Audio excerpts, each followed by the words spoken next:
శ్రీమాత్రే నమః. శ్రీగురుభ్యో నమః. ధ్యానం వందే శంభోమాపతిం సురగురుం వందే జగత్కారణం వందే పన్నగభూషణం మృగధరం వందే పశూనాం పతిం వందే సూర్యశశాంకమన్యనయనం వందే ముకుందప్రియం వందే భక్తజనాశ్రయం చ వరదం వందే శివం శంకరం.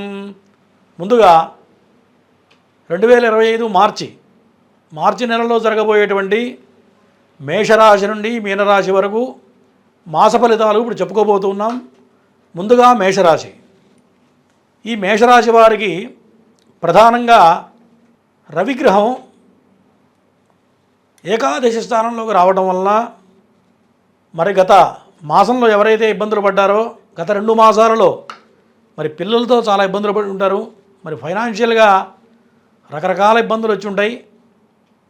మరి ఎవరైతే సంతానపరంగా ఇబ్బందులు పడ్డారో అట్లాగే అనారోగ్య సమస్య, ఈ యొక్క రవి వల్ల కొంత అనారోగ్య సమస్యలు చుట్టుముడుతూ ఉంటాయి. కంటి సమస్య వచ్చి ఉండాలి కొంతమందికి. మరి దాంతోపాటు ఈ మేషరాశి వాళ్ళకి షష్ఠగ్రహ కూటం ఏదైతే రాబోతుందో అది ఈ నెల 25 నుంచి మరి మీనరాశిలోకి ప్రవేశించబోతుంది. ఈ యొక్క షష్ఠగ్రహ కూటమి వల్ల మేషరాశి వాళ్ళకి కొన్ని ఇబ్బందులు కనపడుతూ ఉన్నాయి. మరి ఇప్పటివరకు జరిగిపోయిన కాలం చాలా అద్భుతంగా జరిగింది. కానీ ఈ 12వ స్థానంలో కనుక రాబోయేటువంటి షష్ఠగ్రహ కూటమి వల్ల కొంత శని వ్యయస్థానంలో పడటం వల్ల ఆ వ్యయస్థానంలో శని, రాహువు, రవి ఈ 3 గ్రహాల కలయిక వల్ల కొన్ని రకాల ఇబ్బందులు వచ్చేటువంటి అవకాశాలు కనపడుతున్నాయి. ప్రధానంగా కొత్త ఇన్వెస్ట్మెంట్స్ కానివ్వండి, ఫైనాన్షియల్గా చేయబడేటువంటి ప్రతి స్టెప్ కూడా ఆలోచించి వేయవలసిందిగా సూచన. తర్వాత మరి ఈ మేషరాశి వాళ్ళకి ధనానికి లోటు ఉండదు. ఈ మార్చి నెలలో అనుకున్నటువంటి మంచి ధనం సంప్రాప్తమవుతుంది. మరి ఇంట్లో శుభకార్యాలు చేస్తారు. ఏదైతే కొన్ని శుభకార్యాలు తలపెడుతూ ఉంటారో మరి ఎప్పటి నుంచో ఒక కార్యం కావాలని కొంతమంది ఆలోచిస్తూ ఉంటారు.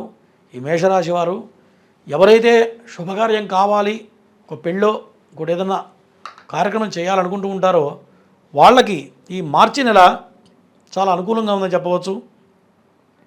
తరువాత బుధుడు, ఈ తృతీయ షష్ఠాధిపతి అయినటువంటి బుధుడు అంటే వ్యయస్థానానికి వచ్చాడు. ఈ వ్యయస్థానానికి రావడం వల్ల అన్నదమ్ములతో కొంత రకరకాల ఇబ్బందులు ఎదురవుతాయి. అన్నదమ్ముల మధ్య కొంత విభేదాలు, మరి ఏదైతే అన్నదమ్ముల మధ్య సఖ్యత, మరి కొంత ప్రాపర్టీ ఇష్యూస్ ఏమన్నా ఉన్నట్లయితే ఈ కాలం కొంత వ్యతిరేకంగా ఉందని చెప్పవచ్చు. ఈ సమయంలో ఎటువంటి ప్రయత్నాలు చేసినా అవి సఫలీకృతం కావు. తర్వాత కొన్ని కొత్త వ్యవహారాలు ఈ మాసంలో కొంత అగ్రెసివ్నెస్ అనేది తగ్గించుకోవాలి. ఎందుకంటే బుధుడు నీచ స్థానంలో పడటం వల్ల కొంత కోపానికి పోకుండా ప్రశాంత వదనంతో స్థిరచిత్తంతో కనుక ఆలోచించి మరి ప్రతి నిర్ణయం తీసుకున్నట్లయితే ఈ యొక్క మేషరాశి వాళ్ళకి ఈ మాసం కొంత అనుకూలంగా ఉందని చెప్పవచ్చు. కాదే మాట్లాడే మాటలు, వ్యవహారంలో చాలా జాగ్రత్తగా ఆలోచించి ఒక స్టెప్ వేయడం అనేది చాలా మంచిది.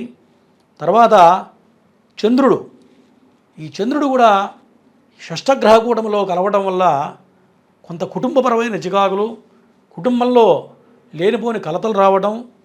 మరి ఆ మీనరాశిలో మొత్తం 6 గ్రహాలు కలుస్తున్నాయి. మరి 6 గ్రహాలు కలుస్తున్నాయి గురువుగారు, మరి అంత భయపడాల్సిన పని లేదు. చంద్రుడు కనీసం ఒక 3 రోజుల పాటు ఆ రాశిలో ఉంటాడు కాబట్టి మరి ప్రథమార్థంలో అంటే 15వ తారీఖు లోపల ఆ చంద్రుడు ఏ స్థానంలో పడడం వల్ల కుటుంబపరంగా కొంత ఇబ్బందులు వచ్చే అవకాశాలు కనపడుతున్నాయి. విద్యార్థులు ఎవరైతే హయ్యర్ ఎడ్యుకేషన్ ప్రయత్నం చేస్తుంటారో విద్యార్థులు ఈ మాసంలో కొంత జాగ్రత్తగా ఉండాలి. తరువాత తల్లికి కొంత అనారోగ్య సూచన కనపడుతుంది.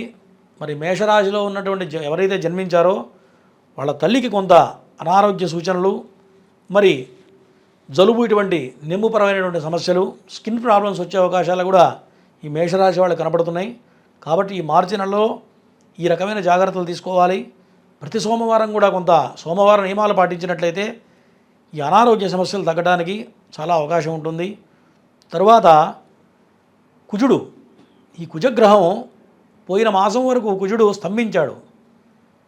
కుజుడు కర్కాటక లగ్నంలో స్తంభించడం వల్ల కుజ స్తంభన జరిగింది. ఈ కుజస్తంభన వల్ల చాలా ఇబ్బందులు పడి ఉంటారు. మరి అనారోగ్య సమస్యలు, మరి ఫైనాన్షియల్గా చాలా ఇబ్బందులు పడి ఉంటారు. అటువంటి ఇబ్బందులన్నీ కూడా ఈ మాసంలో తొలగిపోవడానికి బాగా అవకాశం ఉంది. ఈ కుజగ్రహం చాలా అనుకూలంగా ఉండబోతుంది. భూ సంబంధమైన వ్యవహారాల్లో మరి ఈ మాసం చాలా అనుకూలంగా ఉందని చెప్పవచ్చు. మరి ఈ కుజగ్రహం వల్ల అన్నదమ్ముల మధ్య సఖ్యత, మరి భూ వ్యవహారంలో ఏదైతే ఒక స్థలం కొనాలన్నా ఒక ఇల్లు కొనాలని ఎప్పటి నుంచో ప్రయత్నం చేస్తుంటారు మేషరాశి వాళ్ళు.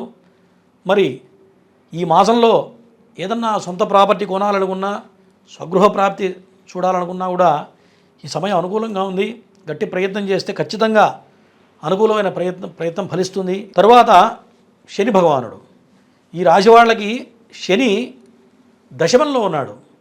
మకర రాశి నుంచి కుంభరాశికి ప్రయాణిస్తున్నాడు శని. మరి కుంభరాశి వల్ల కొంత అనుకూలమైనటువంటి ఫలితాలు వస్తాయి. ఎవరైతే ఉద్యోగపరంగా సమస్యలు ఎదుర్కొంటున్నారో అనుకూలమైన ఫలితం కనపడుతుంది. తరువాత సినీ రంగంలో ఉన్నవాళ్ళు కానివ్వండి, రాజకీయ రంగంలో ఉన్న వాళ్ళకి కూడా ఈ మార్చి నెల కొంత చాలా అనుకూలంగా కనపడుతుంది. మరి ఎవరైతే ఇన్నాళ్ళు కొద్దిగా స్ట్రగుల్ పడ్డారో, సినీ రంగంలో ఇబ్బందులు పడుతున్నారో వాళ్ళందరికీ కూడా ఈ యొక్క మార్చి నెలలో కొంత అనుకూలంగా కనపడుతుంది. ఎందుకంటే శుక్రుడు ఉచ్చస్థితిలో పడ్డాడు. ఉచ్చస్థితిలో పడటం వల్ల ఇన్ని రోజులు ఏదైతే స్ట్రగుల్ పడ్డారో ఈ యొక్క మేషరాశి వాళ్ళకి ఇక్కడి నుంచి రాబోయే కాలం అంతా కూడా అనుకూలంగా ఉందని చెప్పవచ్చు. మొత్తానికి 85% అనుకూలంగా ఉంది. 15% మాత్రమే కొంత వ్యతిరేకంగా కనపడుతుంది. ప్రధానంగా ఏ ఏ గ్రహాలు ఇబ్బంది పెడతాయా అంటే ఈ మేషరాశి వాళ్ళకి శని, రాహువు, రవి, శుక్రుడు, ఈ 4 గ్రహాలు కొంత వ్యతిరేకంగా ఉన్నాయి. కాబట్టి ఈ వ్యవహారాల్లో నేను చెప్పిన విధంగా జాగ్రత్తగా మలుచుకొని ముందుకెళ్ళినట్లయితే అన్ని రకాలుగా కూడా బాగుంటుంది. తర్వాత భాగ్యాధిపతి అయినటువంటి బృహస్పతి ధనస్థానంలో ఉండటం వల్ల తండ్రి తరపు నుంచి రావాల్సిన డబ్బులు రావడం, అనుకోని ధనం చేతికి అందడం మరి ఈ మాసంలో చాలా అద్భుతంగా ఉందని చెప్పవచ్చు. 80% బాగుంది. 15% అనుకూలంగా లేదంటే అది పెద్ద ఆలోచించాల్సిన అవసరం లేదు. ఈ మేషరాశి వాళ్ళు చేసుకోవాల్సిన దేవతా నియమాలు ఏంటయ్యా అంటే రాహు 12వ స్థానంలో పడటం వల్ల దుర్గా అమ్మవారి పూజ, దుర్గా దేవి ప్రదక్షిణ కానీ, చండీ హోమం కానీ చేసినట్లయితే ఈ రాహు అనుకూలంగా మారి ఇంకా మంచి మంచి ఫలితాలు రావడానికి, ఈ యొక్క రాహు దోషం పోవడానికి ఈ దుర్గా పూజ చాలా అద్భుతంగా పనిచేస్తుంది. ఇవి మేషరాశి యొక్క ఫలితాలు. ప్రతి మాస ఫలితాలు వేరు, ఈ మార్చి ఫలితాలు వేరు. ఎందుకంటే ఎందుకన్నానంటే షష్టగ్రహ కూటమి కలవడం వల్ల మరి కొన్ని రాసుల వాళ్ళకి ఇంపాక్ట్ చాలా ఎక్కువ ఉంటుంది, కొన్ని రాశి వాళ్ళకి సామాన్యంగా ఉండబోతుంది. మరి అటువంటి ఇబ్బందుల్లో ఉండకూడదని చెప్పి మన ప్రేక్షకులకి ఏ రాజుల వాళ్ళకి ఎటువంటి ఇబ్బందులు జరగబోతున్నాయి, వాటి వల్ల వచ్చే ఫలితాలు ఏమిటి, ఆ ఇబ్బందుల్లోంచి బయటపడడానికి మనం కొన్ని రెమెడీస్ చెప్పడం జరిగింది. మరి చక్కగా దైవ బలంతో ఈ రెమెడీస్ చేసుకున్నట్లయితే తేలిగ్గా బయటపడటం జరుగుతుంది. మరి ఈ ఫలితాలన్నీ కూడా ఈ రాశిని అనుసరించి చెప్పడం జరిగింది. ఇది కాకుండా వాళ్ళ జన్మ రాశిలో, జన్మ లగ్నంలో ఈ గ్రహాలు కనుక ప్రభావవంతంగా ఉన్నట్లయితే ఫలితాలు తక్కువ ఉంటాయి. గ్రహాలు మంచి పొజిషన్లో ఉంటే కనుక తక్కువ ఉంటుంది ఫలితం. అదే నెగిటివ్ ఉందనుకోండి, చెడు ఫలితాలు ఉన్నాయనుకోండి, జాతక చక్రంలో ఈ ప్రభావం ఎక్కువ అవుతుంది. కాబట్టి ఇది గ్రహించాలి.